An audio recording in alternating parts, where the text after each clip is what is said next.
Naglakas loob na ring magsalita ang apat pang dating trabahador ng Lawak Dairy Farm matapos malaman ng matapang na paghahayag ng tatlong dating katrabaho hinggil sa hindi pagpapasahod ng management ng dairy farm na pagmamayari umano ng Dairy Multipurpose Cooperative na binuo ni dating Congressman Marco Juanco. Pabalik-balik rin ng apat na tauhang ito ng dairy farm para kunin ang sweldo ang kanilang pinagpaguran, pero kahit 5 sentimo wala man lang umanong binigay. Dama lang ko dapat gata sa ating ibagada nga wanti kwarta ti dairy farm. Si kami mga trabador, basta bumalik kami garot mo, sir, unang may, maglapag datang may. Ang kwarta, kung nadang ilatang, napapili. Hindi ang mabalimin madam, trabador kami malaang. Ang isang trabahador naman, isang beses lang daw sumahod sa isang taong pagtatrabaho nito sa dairy farm. Nais man daw niya itong questionin, nagsawalang kibo na lang dahil sa takot. Pero ngayon, desidido siyang ilaban ng karapatan bilang manggagawa ng dairy farm. Tapos ilaban niya. Karagatan may batay kayo. Dapat agpasindo, dapat... Dahil sa hindi makatarungang trato ng dairy farm sa mga trabahador nito, nagdesisyon din ng trabahador na ito na umalis farm. Hindi na raw kasi niya matiis ang hindi magandang trato ng pamunuan ng dairy farm. Dati linggo-linggo sa amin. Pero nung mabuhan na, 6 na buwan, wala naman.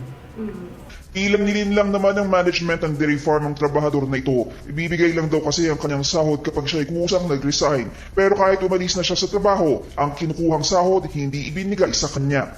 Basta sabi nila noon sa akin, pag aalis ka, bibigay ko lahat yung sahod mo, sabi nila. Eh di umalis ako, wala naman akong nakuha po ma'am. Pero ayon sa kanila, hindi lang sila niloko sa sahod kundi maging sa pagkaltas ng mga benepisyo gaya ng SSS. Kinakaltas umano sa kanilang sahod ang kontribusyon para sa SSS. Pero nang magtungo sa nasabing ahensya ang ilan sa mga trabahador, nalaman nilang hindi hinuhulog ng dairy farm ang kanilang mga kontribusyon mula pa noong sila ay nagtrabaho roon. Pagkatang mga wanti, kargada data nga number mo is na mo.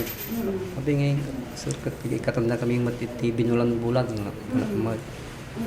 Kanin mo sa kanila, basta walang karga yung number mo kung nadamot. Humingi umano sila ng paliwanag. Sa katunayan, kinwestiyon umano ito ng dating veterinaryo na nagtrabaho roon. Pero sa halip na pakinggan, tinanggal umano ito sa trabaho. Kaya ganun na lang ang kanilang takot na ipaglaban ang kanilang karapatan. Kaltas dago lang nagot, kung na naman yung congressman ko. Di pa alam yan kung na naman. Kung talagang pagtaunahin mo kung totoong sinasabi mo, kung naman mo tindahan yung doktor. Kung na ni Congressman. Ito ka, nikka damat tindahan yung nagreklamo ng doktor may. Nikka na malatang biglang. Inot da kami ikatan, basta da timang ko ganyan lagat. Mga reklamo, ikat kami mo. Kasi tipupon na dito madam ng dairy farm. Nagsilbing inspirasyon sa apat na trabahador ng dairy farm ang tatlo sa kanilang kasamahan na nauna nang nagsiwalat ng katotohanan. Tulad nila sila nagsusumamo sa pamunuan ng dairy farm at kay dating Congressman Marco Juanco na ibigay na ang sweldong halos 1 taon na rin nilang hinihintay.